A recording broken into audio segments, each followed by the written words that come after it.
Welcome to Tech Tuesday. My name is Abbie Richie. I'm the tech guru with the Smarter Service, and you can find me here every single Tuesday talking with people about tech innovations in senior living and as they relate to older adults.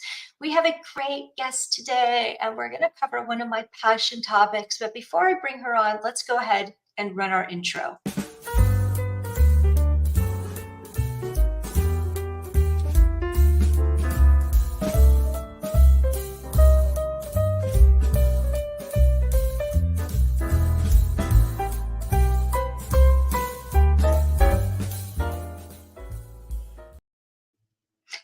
Welcome back to Tech Tuesday. I want to go ahead and bring my guest on. We have Kathy Stokes. Kathy is with the AARP Fraud Watch Network. Welcome to Tech Tuesday, Kathy. I'm delighted to be here. Thank you, Abbie. I appreciate it.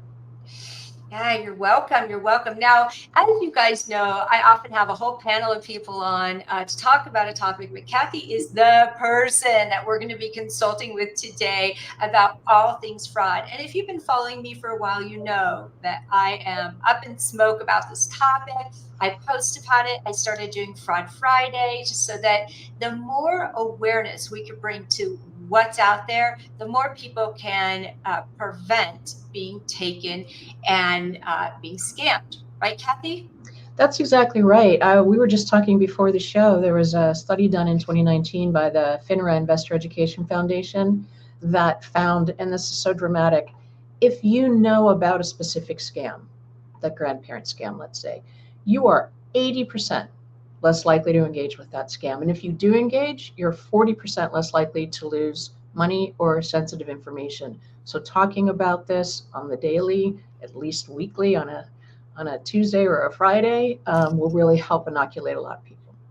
I agree. And just staying up to date. But before we get into that, can you introduce yourself? Tell us how long you've been with AARP and covering fraud watches.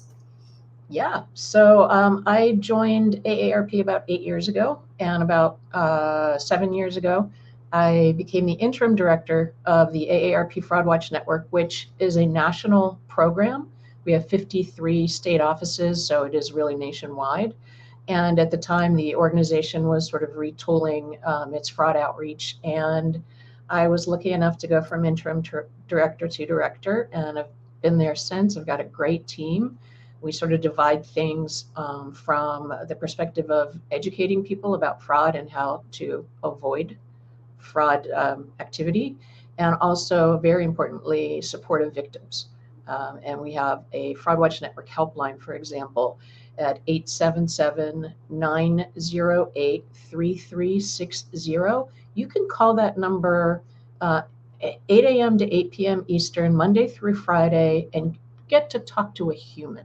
If you've experienced fraud, you're going to enter into a judgment-free zone. People are going to tell you what next steps you have to take. If you aren't sure that something in front of you is legitimate or not, call that number. They can help you figure that out. And if you've sort of seen a scam, but it didn't affect you, but you want to report it, you can send that to us as well. And we share that with the Federal Trade Commission. So it's a really great resource. Excellent, excellent. These are all things that I share with my students in my classes, and the phone number, the fraud watch, how to go see what's happening in your neighborhood or where you might be traveling to, for instance, if you are traveling, as well as reporting it to the FTC, which there is a very detailed intake form that you could report fraud to. And I want to now talk about the history of frauds and scams. In your experience, how much have they evolved and how clever have they become?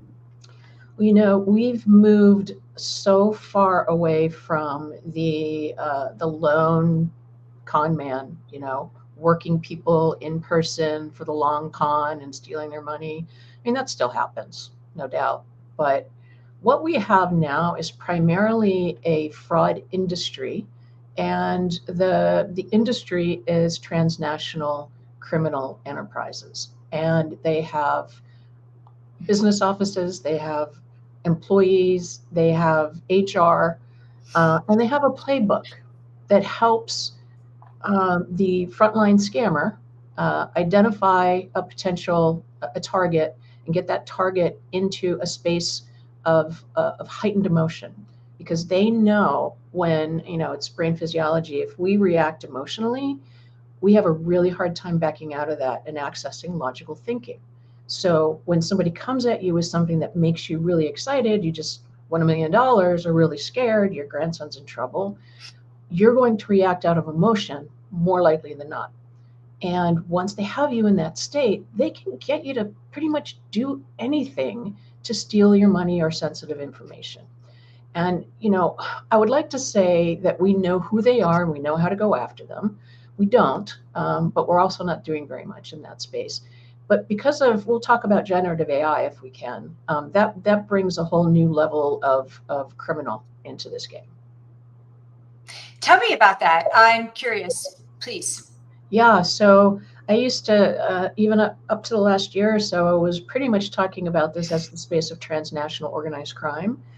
But enter generative AI, and any person with nefarious intent can spend a couple of bucks a month, and they can use these generative AI tools to steal someone's voice off the internet and make it say anything they want it to say Yeah. to make somebody believe that they're in trouble, for example.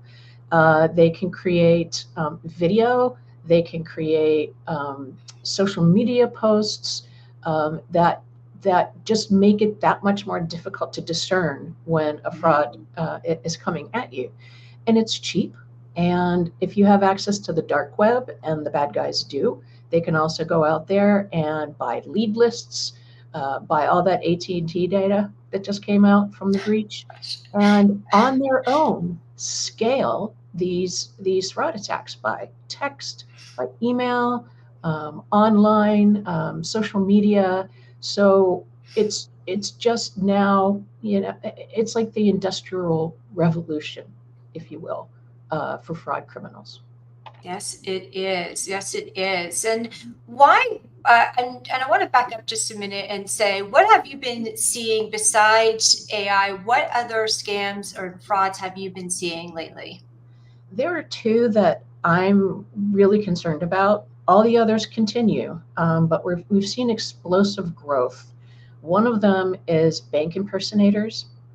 You'll be, doing whatever during your day, and you get a text message from your bank. Let's say it's Bank of America, and it says, "We've just seen this posting, $372 for blah blah blah.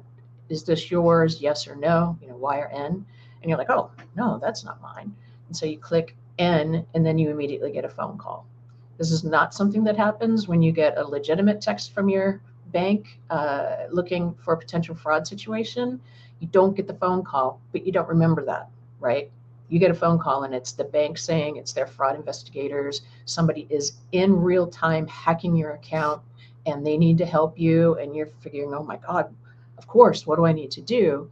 And it goes from there. And these scams they can take hours, but in the end, the criminal has convinced that account holder to move their money from the hacked account into a safe space. It could be another account.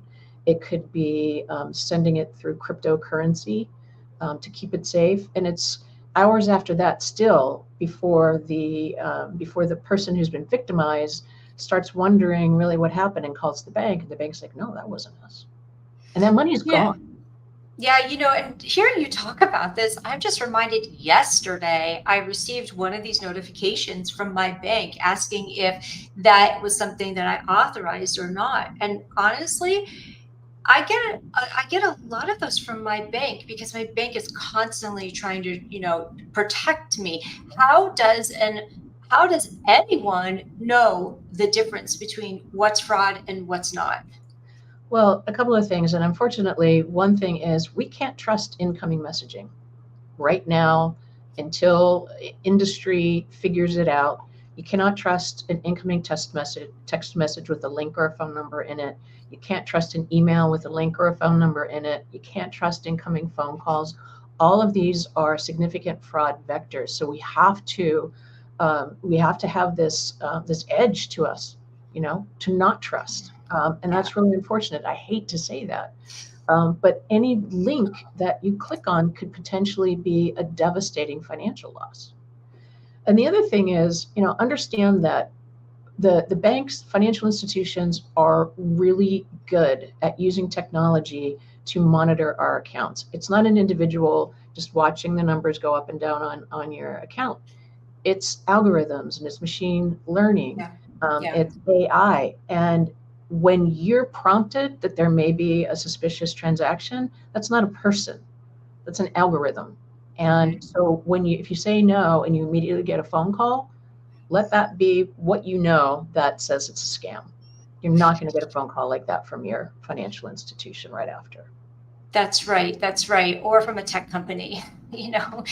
trying to help you with a software update. But you mentioned just a little while ago having this edge, right? And not having that edge may be the thing that older adults they don't have that edge because and a lot of them are very trustworthy and they're very kind and they want to do the right thing. Do you think that's one of the reasons why older adults are often attacked in these frauds so frequently? I actually don't. If we look at data of fraud reports, and we know it's severely underreported, but if you look at Federal Trade Commission data year after year, we see that more younger people report fraud loss than older adults.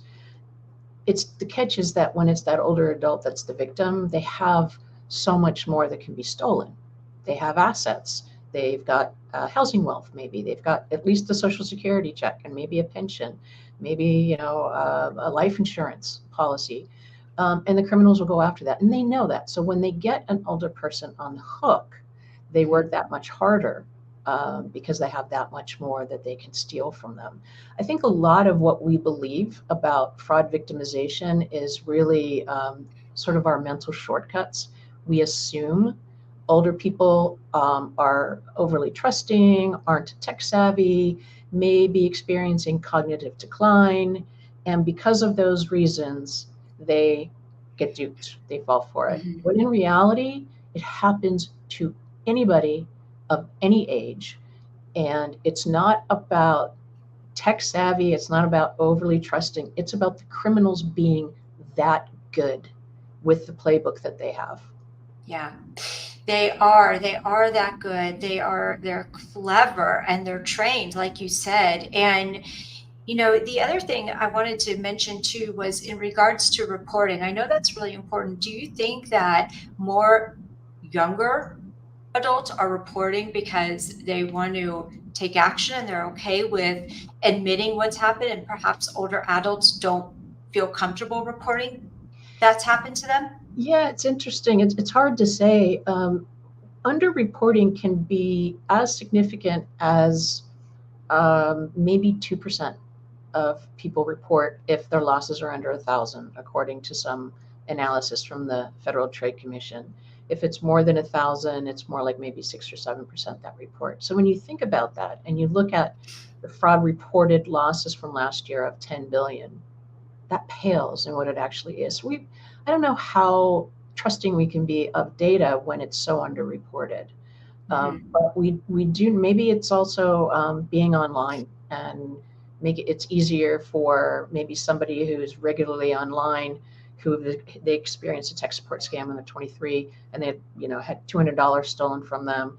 They may electronically be able to find a way to the FBI or the FTC to report it, when actually I think the most important first report, if you've experienced a loss, is the police.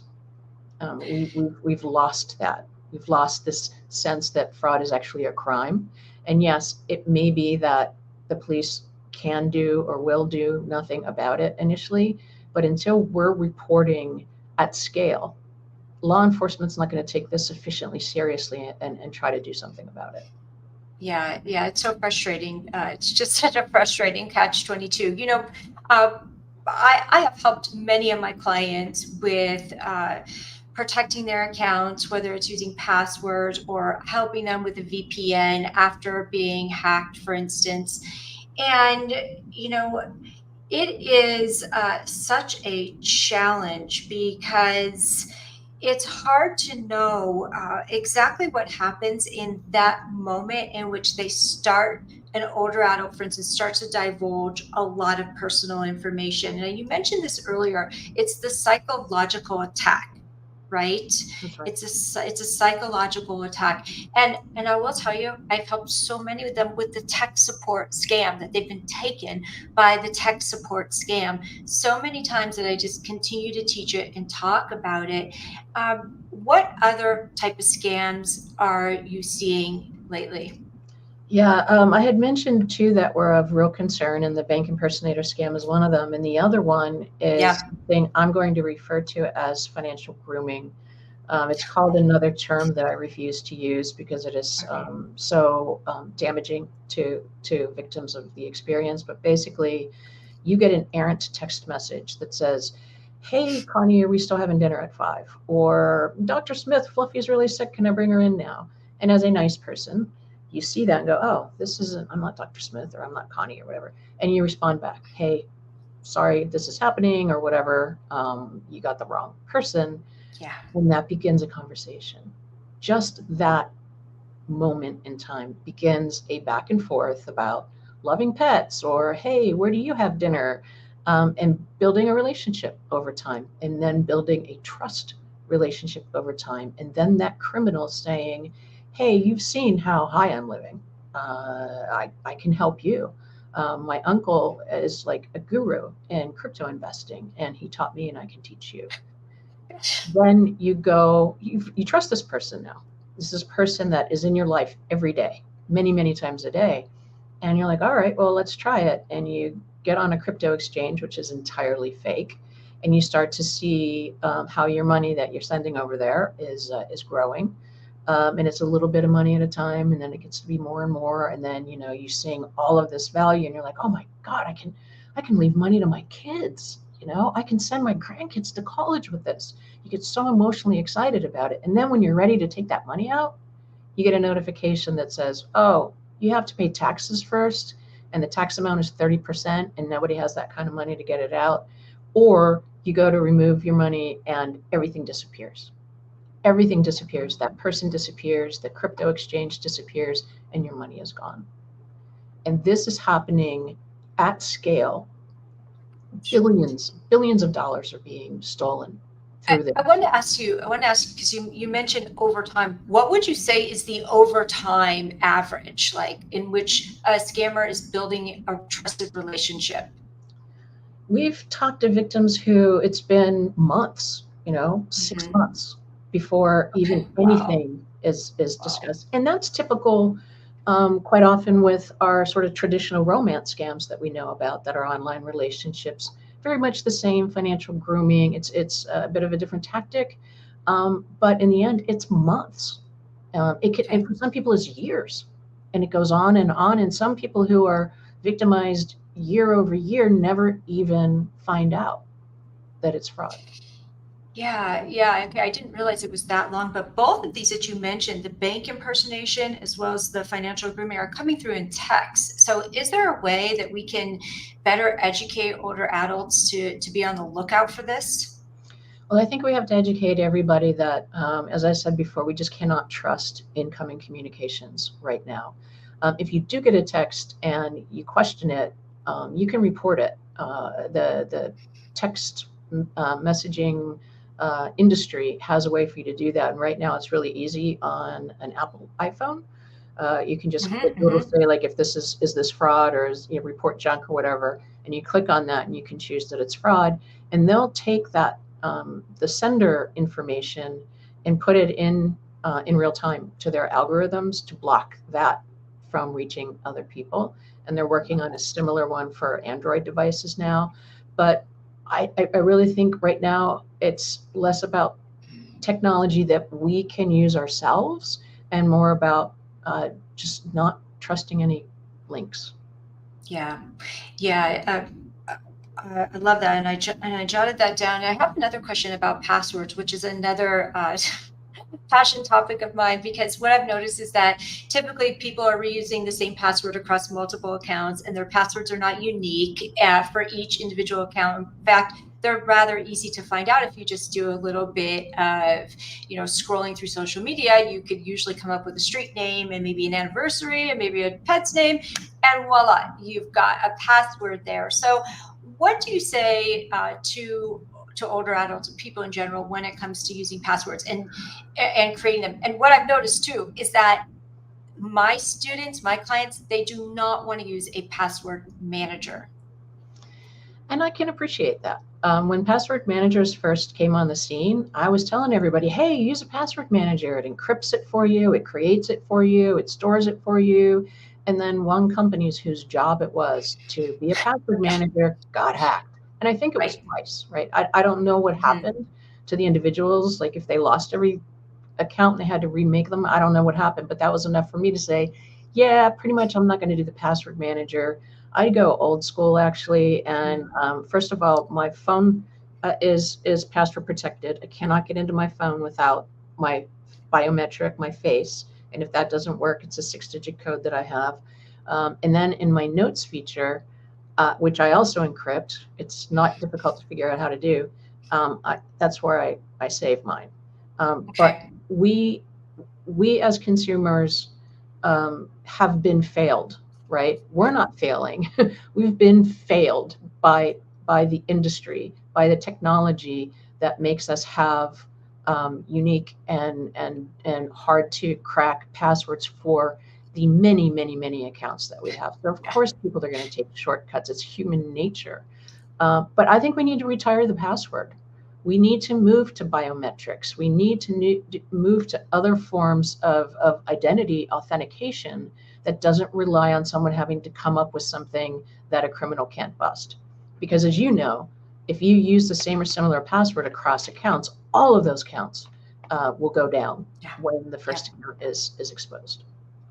Yeah, so I love that you're talking about we need to retire the password. I think so too. And in fact, in the past couple of years, I've been at CES. I've been looking for innovation in this space, and I don't see that much when it comes to consumer-facing solution. Have you learned of anything besides the multi-factor authentication? And that's the problem. So much of the solutioning right now is geared to businesses, right? Hmm. Financial institutions, how to, or, all the things that were happening during the pandemic of people being remote and not having to show up in person to get out a car loan, for example. All of these techniques to try to make sure that you're talking to the person who they say they are. And that's all well and good, but it's really hard for a tech guru to come up with a tool that would make a lot of sense for consumers and would be easier to use and to monetize it, because most of us are still like, yeah, that's never going to happen to me, although we're seeing a turn in that. I think a lot more people recognize the risk, and maybe that changes things.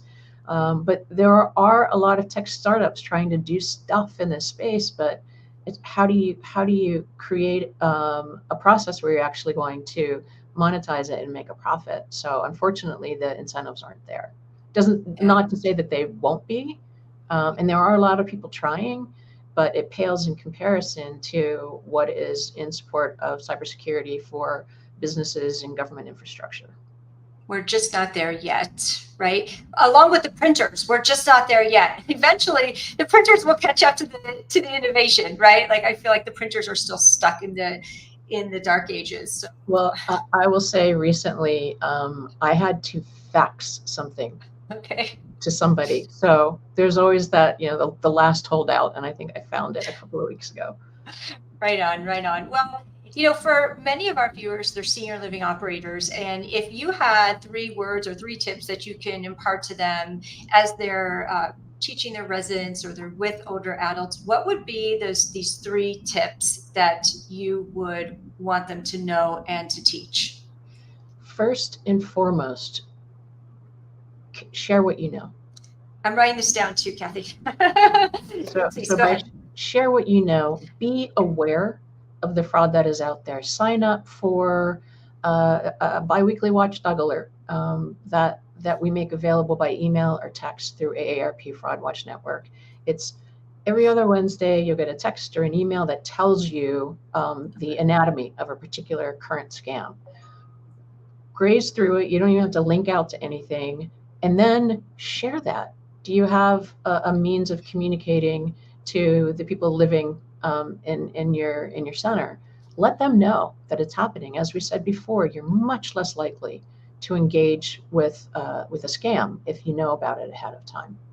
I think another thing that I've learned is that criminals still do in-person fraud. And during the pandemic, we saw criminals setting up COVID tents to have people drive through and get their COVID vaccine just to collect healthcare information, Medicare numbers to steal from them. I know that there have been experiences in senior living communities and senior centers where these criminals go up and say they are from HHS or ACL or Medicare, and they want to come in and do a fraud education or whatever they want to do, or sign up for Medicare benefits or whatever. And you really have to vet those people because they may be fraud, they may be criminals just trying to steal data that then they can use to steal money. And Go yeah, ahead. I think the third thing is, and especially with this community of older adults who likely have assets that make them a target, ask them to get help freezing their credit. If you're not applying for a car loan or a mortgage, you don't need your credit to be open, because when it's open, criminals have a ready ability to take pieces of information that they can steal from you and open up loans in your name, take over existing accounts. All of this is really scary stuff. But if you do a credit freeze with each of TransUnion, Equifax, and Experian, you go to annualcreditreport.com to figure this out. But you can put a freeze on it, and then you can lift the freeze for free if you need to, if you need access to your credit. Otherwise, just keep it locked down. It's a really good protection for people who aren't in a situation where they're using their credit a lot. Such a great tip. Thank you so much. Those were so valuable. And for people who are watching, we've mentioned, phone numbers, we've mentioned websites. What are some resources that the AARP offers? Well, near and dear to my heart, we have been working on a campaign going in its 4th year to change the narrative on how we talk about fraud and fraud victims. We have this tendency in our society, and we studied it and have a great report on it that was released in 2022 that basically says that at every level of society, we blame fraud victims with the language that how could you fall for that? What were you thinking? I can't believe you got scammed or duped, and just be angry with them. These are crime victims. Yes. And lost that somewhere along the line. So a new page we have for professionals on how to talk with kindness and empathy and respect to people who are victims of this crime. AARP.org/wordsmatter. Yeah.